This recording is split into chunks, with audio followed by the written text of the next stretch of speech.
Gawa pa na mabanlas na mga balaya nila dito. Pero na. Away, lisod na kayo ng ingunanang agian sa imong balay, Brigada Cap, no? Sa tuwa sa lisod, banlas yun. Luluan. Grabe yun ang kabalayan. Gibanlas, umayo niya matay. Di na mabasta-basta ni nga tubiga, magahigala kung sa pag-initaw ni Bayin. O, nag-iingo na to kung siya man nga rason, ani. No? Ipahigmata, magitag maayo.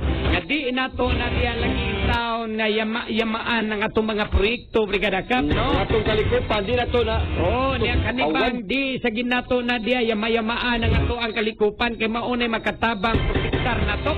No? Mao siguro gyud ni Brigada Cap nganong ngayon ani naman ni grabe naman gining baha ron di naman lang kay tagatuhod tagaliog. No? Lapaw bay naman ning mga baha.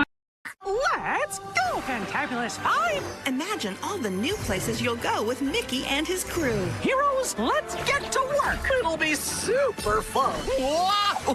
Up the stairs can take you anywhere. Come on! Imagine the adventure. Ready to hit the trail? Maybe we should keep moving. Imagine the fun. Ta-da! Where will you go? I love safaris! Mickey Mouse Funhouse. Every day on Disney Junior. My name's Ariel, and these are my friends. Go on an adventure with Ariel and all her fantastic friends and family. It's fashion time! You look fantastic. I love it. Ariel. Weekend mornings on Disney Junior. Let's go, baby. Come on now. I get strong. You get strong. Hey guys, done for some deep sea fishing? Crack of dawn Saturday? Oh, let's go, baby. What time are you heading back? We'll be back by dusk. We're gonna be all right. We're four big, strong men. Well, you can't bench press the ocean. Look at this haul. This weather is not good. We gotta wrap it up. Nicholas, it's Mom. I know you went out fishing this morning. This big storm's supposed to hit. Love you, hon. Bye. Get back to the boat. I get strong. You get strong. You get strong. Let's go. Let's go. Let's go. Come on. This is now a rescue mission. We've got some men out in the open water. 4 men in the middle of a giant storm.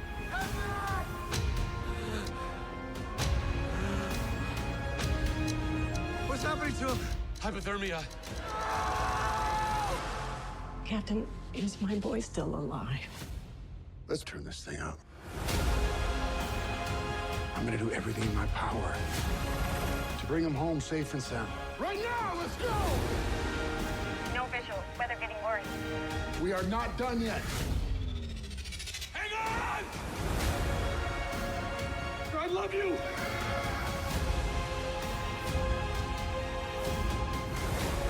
Hope is the strongest thing that we have.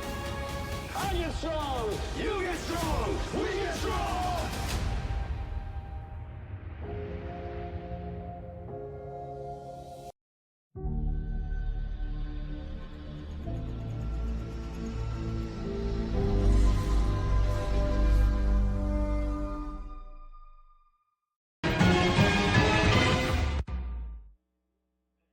Pinagtibay ng Kamara ang rekomendasyon ng House Committee on Good Government and Public Accountability na sampahan ng mga reklamo si Vice President Sara Duterte. Dahil yan sa umunoy maling paggamit ng 500 million pesos na confidential funds ng Office of the Vice President at ng mahigit 112 million na confidential funds ng Department of Education noong kalihim pa nito ang bise. Technical malversation, perjury, bribery at plunder ang inirekomendang ikaso sa bise. This is the only and first Vice President to request excessive amount of confidential funds in comparison with the past Vice President. Ang rekomendasyon, base sa mga isinagawang pagdinig ng komite na inisnab naman daw ng mga ipinatawag na opisyal.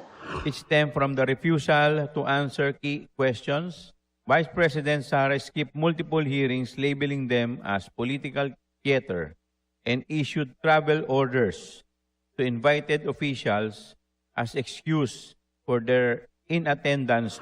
Binanggit din ni Chua ang alegasyon ng ilang dating DepEd officials na sangkot sa procurement na nakatanggap sila ng white envelopes na naglalaman ng pera mula sa isang tauhan ng bise.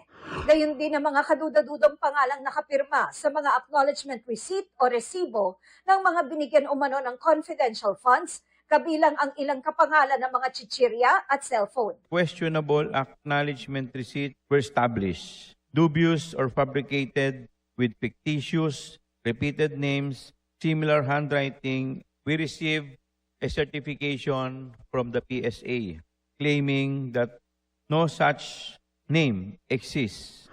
Kinwestiyon din kung bakit kinailangang gumamit ng confidential funds ang bise. The OBP does not have a national security mandate and use confidential funds on programs, activities, and projects not in the PFP. Pinagtibay rin ang rekomendasyon magsampa ng criminal, civil at administrative charges para sa technical malversation, falsification, use of falsified documents, perjury, bribery, corruption of public officers, plunder, betrayal of public trust, at culpable violation of the Constitution laban sa iba pang opisyal ng OVP at DepEd. Pinagtibay rin ang rekomendasyong higpitan ang requirements sa paggamit ng confidential funds, lalo na mga ahensyang sibilyan, at bigatan ng parusa sa lulustay nito. Sinisika pa naming hinga ng pahayag si Duterte.